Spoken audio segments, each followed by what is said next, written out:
সকলকে জয় যিশু। প্রভু ধন্যবাদ করি যে আমরা পুরো একটা অধ্যায় কমপ্লিট করেছি এবং নতুন অধ্যায় পদার্পণ করেছি। মার্ক লিখিত সুসমাচার আজকের প্রথম অধ্যায় পাঠ করব।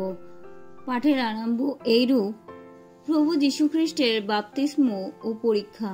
যীশুখ্রিস্টের সুসমাচারের আরম্ভ। তিনি ঈশ্বরের পুত্র।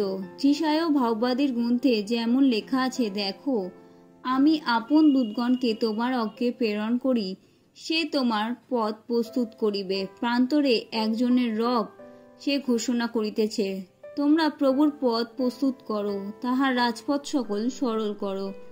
তদনুসারে যোহন উপস্থিত হইলেন ও প্রান্তরে বাপ্তাইজিত করিতে লাগিলেন এবং পাপমোচনের জন্য মন পরিবর্তনের বাপ্তিস্ম প্রচার করিতে লাগিলেন। তাহাতে সমস্ত জিহুদিয়া দেশ ও জেরুসালেম নিবাসী সকলে বাহির হইয়া তাহার নিকটে যাইতে লাগিল, আর আপন আপন পাপ স্বীকার করিয়া জর্দন নদীতে তাহা দ্বারা বাপ্তাইজিত হইতে লাগিল।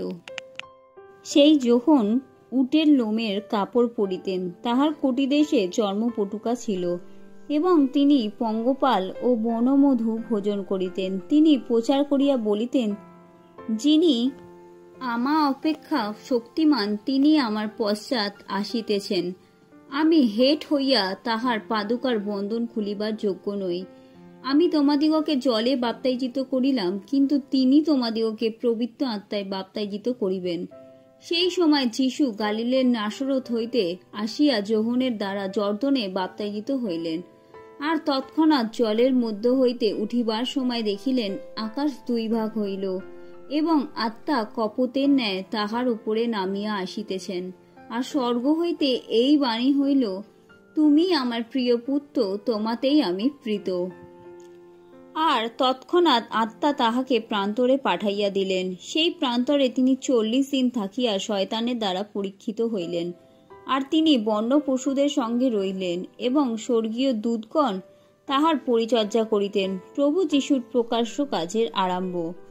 আর যখন কারাগারে সমর্পিত হইলে পর যীশু গালিলে আসিয়া ঈশ্বরের সুসমাচার প্রচার করিয়া বলিতে লাগিলেন, কাল সম্পূর্ণ হইল, ঈশ্বরের রাজ্য সন্নিকট হইল, তোমরা মন ফিরাও ও সুসমাচারে বিশ্বাস করো। পরে গালিল সমুদ্রের তীর দিয়া যাইতে যাইতে তিনি দেখিলেন সিমোন ও তাহার ভ্রাতা আন্দ্রিয় সমুদ্রে জাল ফেলিতেছেন, কেননা তাহারা মৎস্যধারী ছিলেন। যীশু তাহাদিগকে কহিলেন, আমার পশ্চাৎ আইসো, আমি তোমাদিগকে মনুষ্যধারী করিব।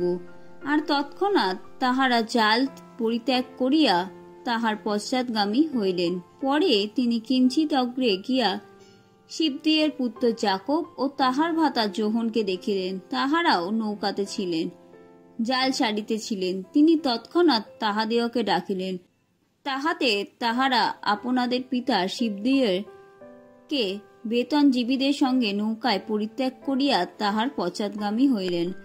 পরে তাহারা কফরনাহুমে প্রবেশ করিলেন। আর তৎক্ষণাৎ তিনি বিশ্রামবারে সমাজগৃহে গিয়া উপদেশ দিতে লাগিলেন।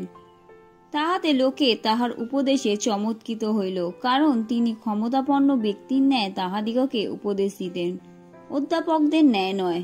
তখন তাহাদের সমাজগৃহে এক ব্যক্তি ছিল, তাহাকে অশুচি আত্মায় পাইয়াছিল। সে চেঁচাইয়া কহিল, হে নাসরতীয় যীশু, আপনার সহিত আমাদের সম্পর্ক কি? আপনি কি আমাদিগকে বিনাশ করিতে আসিলেন? আমি জানি আপনি কে, ঈশ্বরের সেই পবিত্র ব্যক্তি। তখন যীশু তাহাকে ধমক দিলেন, চুপ করো, উহা হইতে বাহির হও। তাহাতে সেই অশুচি আত্মা তাহাকে মুচড়াইয়া ধরিয়া উচ্চস্বরে চিৎকার করিয়া তাহার মধ্য হইতে বাহির হইয়া গেল। ইহাতে সকলে চমৎকৃত হইল। এমনকি তাহারা পরস্পর বিতর্ক করিয়া কহিল, আহ, এ কি কেমন নতুন উপদেশ! উনি ক্ষমতা সহকারে অশুচি আত্মাদিগকেও আজ্ঞা করেন, আর তাহারা উহার আজ্ঞা মানে। তখন তাহার বার্তা তৎক্ষণাৎ সমুদয় গালিল প্রদেশের চারিদিকে ব্যাপিল। পরে সমাজগৃহ হইতে বাহির হইয়া তৎক্ষণাৎ তাহারা যাকব ও যোহনের সহিত সিমোন ও আন্দ্রিয়ের বাটিতে প্রবেশ করিলেন। তখন সিমোনের শাশুড়ি জ্বর হইয়া পড়িয়াছিলেন, আর তাহারা তৎক্ষণাৎ তাহার কথা তাহাকে বলিলেন। তাহাতে তিনি নিকটে গিয়া তাহার হস্ত ধরিয়া তাহাকে উঠাইলেন তখন তাহার জ্বর ছাড়িয়া গেল, আর তিনি তাহাদের পরিচর্যা করিতে লাগিলেন। পরে সন্ধ্যাকালে সূর্য অস্ত গেলে লোকেরা সমস্ত পীড়িত লোককে এবং ভূতগ্রস্ত দিগকে তাহার নিকটে আনিল, আর নগরের সকল লোক দ্বারে একত্র হইল। তাহাতে তিনি নানা প্রকার রোগে পীড়িত অনেক লোককে সুস্থ করিলেন এবং অনেক ভূত ছাড়াইলেন। আর তিনি ভূতদিগকে কথা কইতে দিলেন না, কারণ তাহারা তাহাকে চিনিত। পরে অতি প্রত্যুষে রাত্রি পোহাইবার অনেকক্ষণ পূর্বে তিনি উঠিয়া বাহিরে গেলেন এবং নির্জন স্থানে গিয়া তথায় প্রার্থনা করিলেন। আর সিমন ও তাহার সঙ্গীরা তাহার পশ্চাৎ গেলেন এবং তাহাকে পাইয়া কহিলেন, সমস্ত লোক আপনার অন্বেষণ করিতেছে। তিনি তাহাদিগকে কহিলেন, চলো, আমরা অন্য অন্য স্থানে নিকটবর্তী সকল গ্রামে যাই। আমি সেই সকল স্থানেও প্রচার করিব, কেননা সেই জন্যই বাহির হইয়াছি। পরে তিনি সমস্ত গালিল দেশে লোকেদের সমাজগৃহে গিয়া প্রচার করিতে ও ভূত ছাড়াইতে লাগিলেন। একদা একজন কুষ্টি আসিয়া তাহার সম্মুখে বিনত করিয়া ও জানু পাতিয়া কহিল, যদি আপনার ইচ্ছা হয় আমাকে সূচি করিতে পারেন। তিনি করুণাবৃষ্ট হইয়া হাত বাড়াইয়া তাহাকে স্পর্শ করিলেন, কহিলেন, আমার ইচ্ছা, তুমি সুচিক্ষিত হও।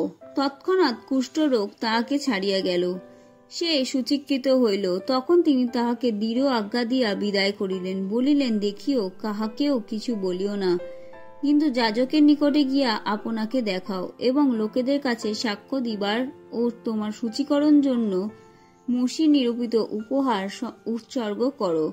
কিন্তু সে বাইরে গিয়া সেই কথা এমন অধিক প্রচার করিতে ও চারিদিকে বলিতে লাগিল যে যীশু আর প্রকাশরূপে কোন নগরে প্রবেশ করিতে পারিলেন না, কিন্তু বাহিরে নির্জন স্থানে থাকিলেন। আর লোকেরা সকল দিক হইতে তাহার নিকটে আসিতে লাগিল। আমেন।